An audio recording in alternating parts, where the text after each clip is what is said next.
Swastiastu. Om Swastiastu. Halo semuanya, kenalkan kami dari kelompok 3, kelas 6B, Ilmu Hukum Diksa, mata kuliah Konsultasi dan Bantuan Hukum. Pada kesempatan kali ini, kami akan presentasikan atau memaparkan materi mengenai konsultasi dan bantuan hukum. Sebelum pada penyampaian materi, terlebih dahulu kami akan memperkenalkan diri. Dimulai dari saya sendiri, perkenalkan, nama saya Kadek Benny, NIM 18 14 10 10 48. Kemudian teman saya, perkenalkan, saya sendiri Gede Sastrawan, NIM 18 14 10 10 41. Perkenalkan, nama saya Industri Nyoman Syahir Diastra, NIM 18 14 10 10 53. Dan saya Komando Sumatera, NIM 18 14 10 10 66. baik, sekian perkenalan dari kelompok kami. Untuk mengefisienkan waktu, langsung saja kepada pemaparan materi.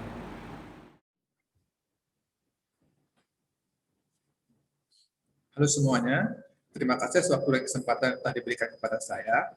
Pada kesempatan kali ini, saya Kadek Benny, NIM 18 14 10 10 48, sebagai pemateri pertama akan memaparkan materi atau menyampaikan materi mengenai pengertian konsultasi dan bantuan hukum serta jenis-jenis bantuan hukum di Indonesia. Untuk mengefisienkan waktu, langsung saja kepada pemaparan materi. Pengertian konsultasi dan bantuan hukum. Konsultasi merupakan suatu cara agar masyarakat bisa mengetahui langkah-langkah yang harus ditempuh atau yang harus dilakukan ketika menghadapi suatu permasalahan hukum.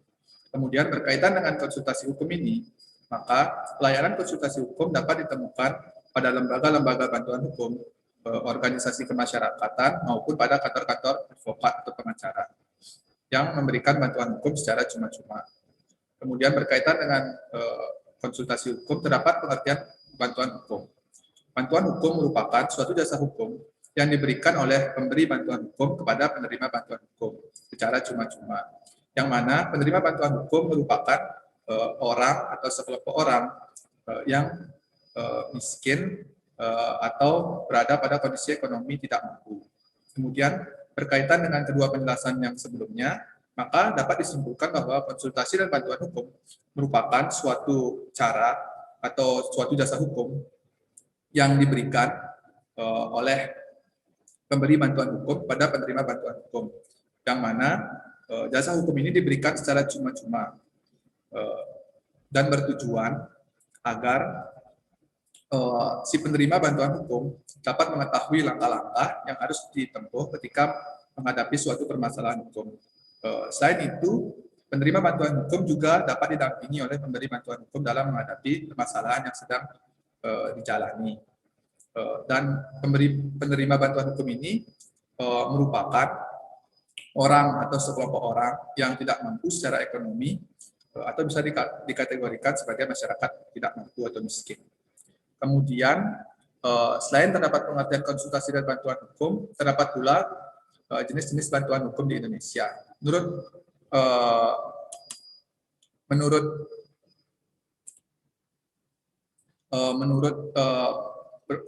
sumber yang kelompok kami dapatkan, terdapat 5 jenis bantuan hukum.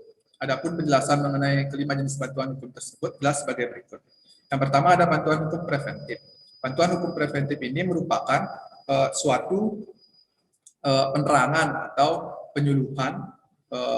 Penerangan dan penyuluhan yang dimaksud adalah penerangan dan penyuluhan hukum yang diberikan kepada masyarakat luas. Kemudian yang kedua ada bantuan hukum diagnostik, yang mana bantuan hukum diagnostik ini merupakan suatu konsultasi hukum yang lazimnya dikenal sebagai konsultasi HAM. Kemudian yang ketiga ada bantuan hukum pengendalian konflik. Bantuan hukum pengendalian konflik ini merupakan suatu bantuan hukum yang bertujuan untuk mengatasi masalah-masalah hukum yang konkret atau nyata secara lebih tepat atau teliti. Kemudian bantuan hukum pengendalian konflik ini lebih dikenal dengan bantuan hukum kepada masyarakat yang dapat dikategorikan sebagai masyarakat kurang mampu atau tidak mampu secara sosiologis maupun secara ekonomi. Kemudian yang keempat ada bantuan hukum pembentukan hukum. Yang keempat ini merupakan jenis bantuan hukum yang intinya adalah untuk memancing adanya jurisprudensi yang jelas, tepat, dan benar. Kemudian yang terakhir itu ada jenis bantuan hukum pembaharuan hukum. Jenis bantuan hukum pembaharuan hukum ini merupakan jenis bantuan hukum yang mengandung atau memuat unsur-unsur atau yang mengandung atau memuat usaha-usaha yang dilakukan untuk melakukan suatu pembaharuan terhadap peraturan undang-undangan secara itu dalam arti material. Sekian pemaparan materi yang dapat saya sampaikan. Pemaparan materi selanjutnya akan dilanjutkan oleh teman saya Dita. Waktu tepat saya persilakan. Terima kasih atas kesempatan yang telah diberikan kepada saya.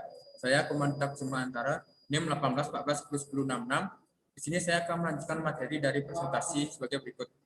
Adapun prinsip-prinsip dari bantuan hukum yaitu 1. Prinsip kepentingan keadilan. Prinsip ini secara jelas termasuk dalam International Conference on Civil and Political Rights, di mana prinsip ini banyak diadopsi dan dipraktikkan di berbagai negara sebagai jalan utama bagi penguatan akses bagi masyarakat marginal. Bahkan secara jelas prinsip ini juga menjadi argumentasi dalam penjelasan Undang-Undang Nomor 16 Tahun 2012 tentang bantuan hukum. Dan yang kedua yaitu prinsip tidak mampu, di mana prinsip tidak mampu ini juga menjadi pandangan umum dari prinsip pemberian bantuan hukum, di mana bantuan hukum ini diberikan kepada kelompok masyarakat yang karena faktor ekonomi tidak menyediakan advokat untuk membela kepentingannya. Seseorang terdakwa atau tersangka harus tidak mampu secara finansial membayar advokat, namun dalam hal tidak mampu membayar ini juga tidak dapat hanya diartikan sebagai miskin, tetapi juga dapat diartikan apabila seseorang dari penghasilannya mampu menyisihkan dana untuk membayar jasa seorang pengacaranya. Dan yang ketiga yaitu adalah prinsip hak untuk memilih pengacara atau memberi bantuan hukum. Prinsip ini menentukan negara harus menjamin bahwa tersangka atau terdakwa mempunyai hak untuk memilih advokatnya dan tidak dipaksa untuk menerima advokat yang telah ditunjuk oleh pengadilan kepadanya. Nah, selain itu, negara juga harus menjamin kompetensi dari advokat yang ada yang dapat memberikan bantuan hukum secara imparsial. Nah, kompetensi ini menjadi kunci utama karena pembelaan tidak hanya bersifat formal maupun substansial. Nah, sehingga betul-betul membela dengan kesungguhan dan profesionalisme sebagai profesi penasihat hukum pada umumnya. Nah, yaitu yang keempat itu ada prinsip negara memberikan akses bantuan hukum di setiap pemeriksaan. Nah, di mana negara harus menjamin bahwa akses atas bantuan hukum di setiap tingkatnya pemeriksaan. Sistem pemeriksaan yang tertutup seperti kasus-kasus kejahatan terhadap negara kemungkinan tidak adanya akses atas bantuan hukum. Dalam kondisi ini, akses terhadap bantuan hukum harus tetap dijamin. Tersangka atau terdakwa berhak untuk berkomunikasi dengan advokat dan atas berhak akses ke pengadilan untuk menggugat atau tindakan-tindakan kekerasan oleh petugas penjara. Dan terakhir itu ada prinsip hak bantuan hukum yang efektif. Nah, di mana saat pengadilan menyediakan bantuan hukum, maka pengacara yang ditunjuk harus memenuhi kualifikasi untuk mewakili dan membela tersangka. Seseorang pengacara yang ditunjuk oleh pengadilan untuk mewakili dan membela tersangka harus mendapatkan pelatihan yang diperlukan dan mempunyai pengalaman atas segala hal yang berhubungan dengan kasus tersebut. Berikut yaitu prinsip-prinsip dari bantuan hukum. Untuk materi selanjutnya akan dijelaskan oleh teman saya.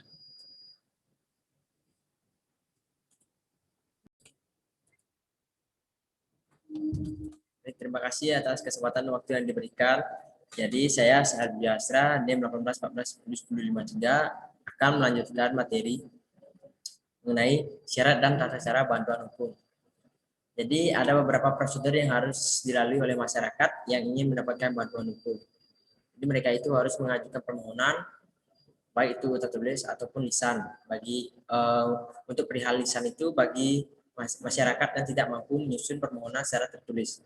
Dalam perihal tertulis, pengajuan permohonan dilakukan secara tertulis yang di dalamnya sekurang-kurangnya berisi mengenai identitas pemohon dan juga uraian singkat mengenai pokok persoalan yang dimohonkan bantuan hukum. Setelah itu, pemohon harus menyerahkan dokumen yang penting yang lainnya berkenaan dengan perkara dan melampirkan surat keterangan miskin dari lurah, kepala desa, dan pejabat yang ada di tempat tinggal pemohon. Setelah 3 hari sejak diterimanya surat pemohon dari pemohon ke penerima bantuan hukum, maka pemberi bantuan hukum harus menjawab permohonan tersebut apakah diterima atau ditolak. Apabila diterima, pemberi bantuan hukum akan memberi bantuan hukum kepada pemohon berdasarkan surat kuasa khusus dari penerima bantuan hukum. Apabila ditolak, maka pemberi bantuan hukum harus menyertakan alasan penolakan bantuan hukum tersebut. Kemudian materi selanjutnya yaitu dana bantuan hukum. Jadi kebutuhan anggaran atas penyelenggaraan bantuan hukum akan dibebankan kepada anggaran pendapatan dan belanja negara APBN. Bahkan negara wajib menyediakan anggaran bantuan hukum yang nantinya akan diberikan kepada bantuan hukum. Anggaran tersebut akan dimasukkan ke dalam anggaran Kementerian Hukum dan Hak Asasi Manusia. Di samping APBN, pemerintah daerah juga ikut atau dapat mengalokasikan anggaran bantuan hukum yang selanjutnya perlu diatur dalam peraturan daerah. Selain dari anggaran pemerintah, pemberi bantuan hukum juga dapat menerima bantuan dari berbagai kalangan, yaitu baik dalam bentuk hibah atau sumbangan dan atau sumber pendanaan yang lainnya yang sah dan tidak mengikat dari kalangan lainnya. Baik, sekian pemaparan materi yang dapat saya sampaikan. Saya lanjutkan ke rekan-rekan saya. Terima kasih. Baik, terima kasih atas kesempatannya. Di sini saya Gede Sastrawan akan melanjutkan presentasi atau penjelasan materi dari kelompok 3 yang membahas tentang peran advokat dalam memberikan konsultasi dan bantuan hukum di Indonesia. Peranan advokat dalam memberikan jasa hukum dan bantuan hukum dalam menjalankan profesi hukumnya di Indonesia ada 3, yakni yang pertama, advokat memberikan nasihat hukum, yang kedua, advokat yang mewakili, mendampingi, serta menyelesaikan permasalahan klien di pengadilan, kemudian yang ketiga, advokat sebagai juru runding. Nah, untuk yang pertama, advokat memberikan nasihat hukum.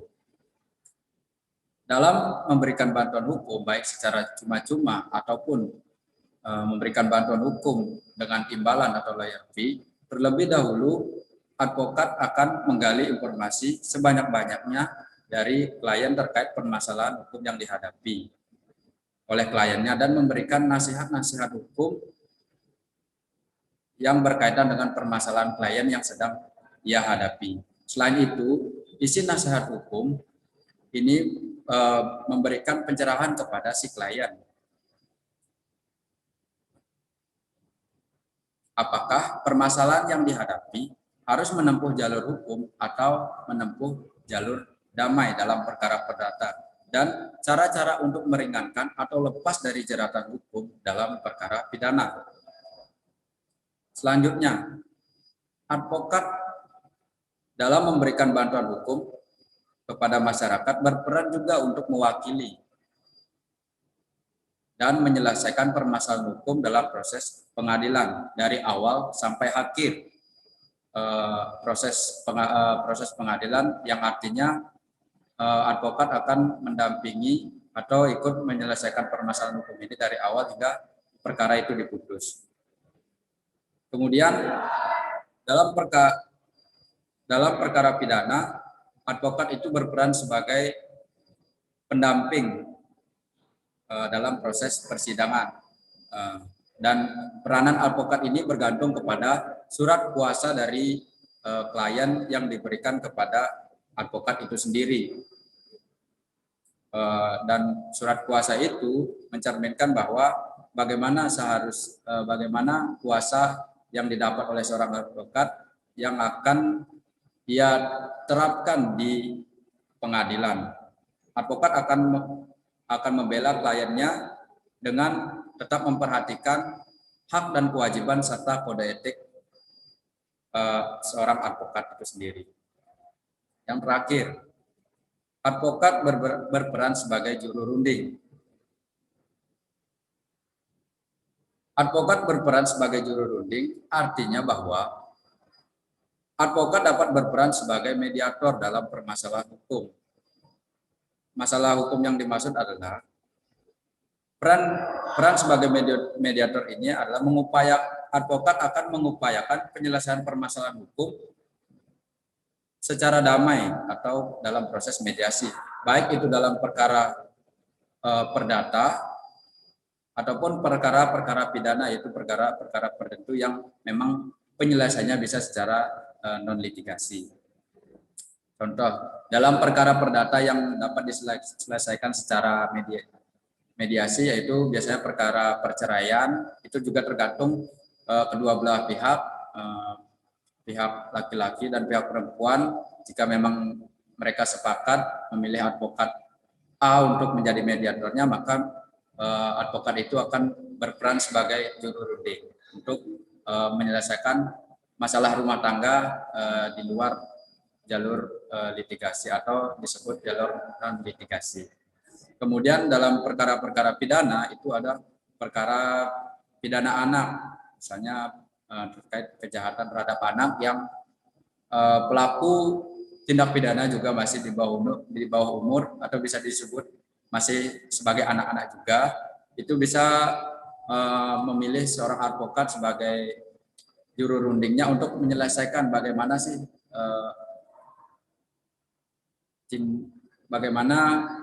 penyelesaian yang baik antara korban dan pelaku, karena mengingat antara pelaku dan korban itu masih di bawah umur, seperti itu. Itu kembali ke pihak keluarga korban dan juga keluarga pelaku itu sendiri.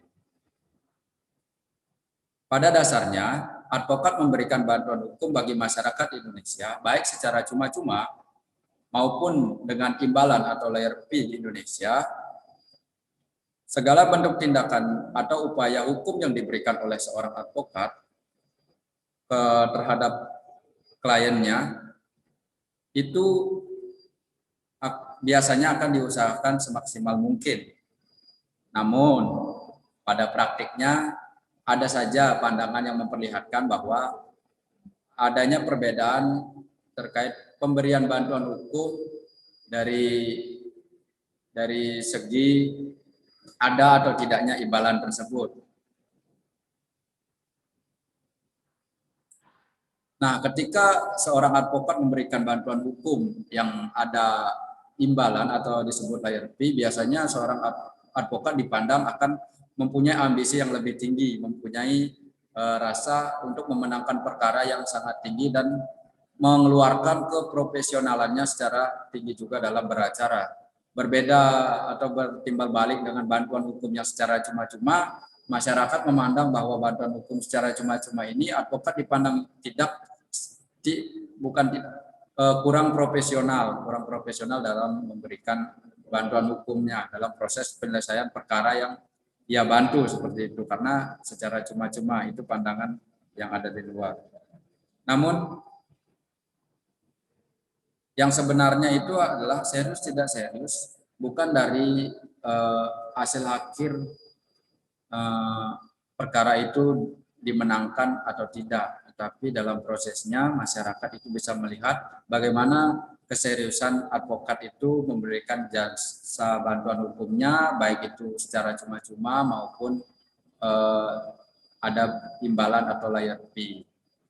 Tetapi tidak dipungkiri juga seseorang advokat yang memang dibayar itu ada lawyer fee, itu akan menunjukkan semua kemampuannya demi meraih popularitas juga, karena semakin populer seorang advokat itu akan membuat banyak masyarakat yang tertarik menggunakan jasa hukumnya, seperti itu, daripada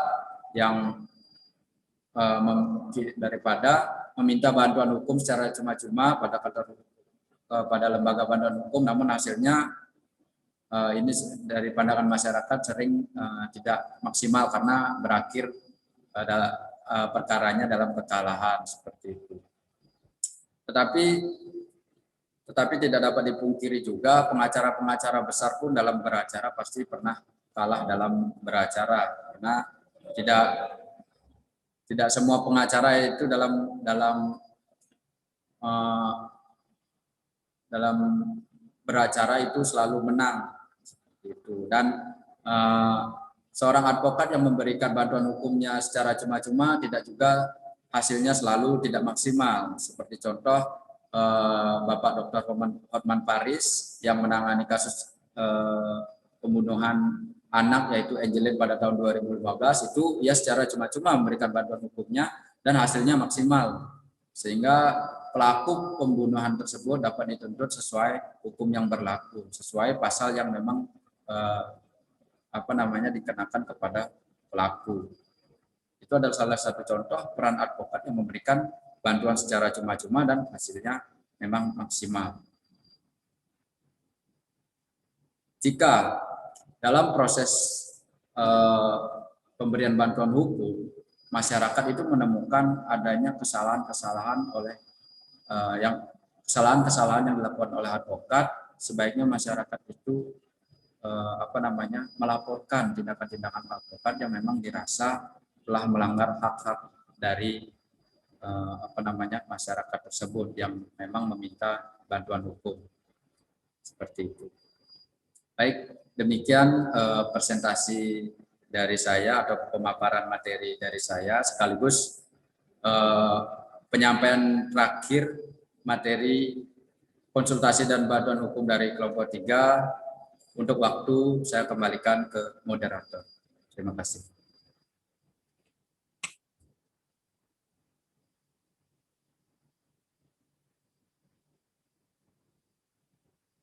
Baik, setelah pemateri kami menjelaskan tentang materi kami dapat simpulkan konsultasi dan bantuan hukum adalah jasa hukum yang diberikan oleh pemberi bantuan hukum kepada penerima bantuan hukum agar dapat mengetahui informasi mengenai langkah-langkah hukum yang dapat ditempuh ketika menghadapi suatu permasalahan hukum. Nah, yang dimana jasa hukum yang dimaksud jasa hukum yang diberikan oleh pemberi bantuan hukum secara cuma-cuma kepada penerima bantuan hukum. Dan penerima bantuan hukum tersebut adalah orang atau kelompok orang miskin atau tidak mampu secara sosial ekonomi. Pemberi bantuan hukum dapat berupa lembaga bantuan hukum, organisasi kemasyarakatan, maupun advokat yang dapat memberikan bantuan hukum secara cuma-cuma. Sekian dari kesimpulan. Terima kasih. Sekian pemaparan materi dari kelompok kami. Apabila ada salah-salah kata ataupun penyampaian yang kurang berkenan, kami mohon maaf yang sebesar-besarnya. Akhir kata kami tutup dengan para Santi.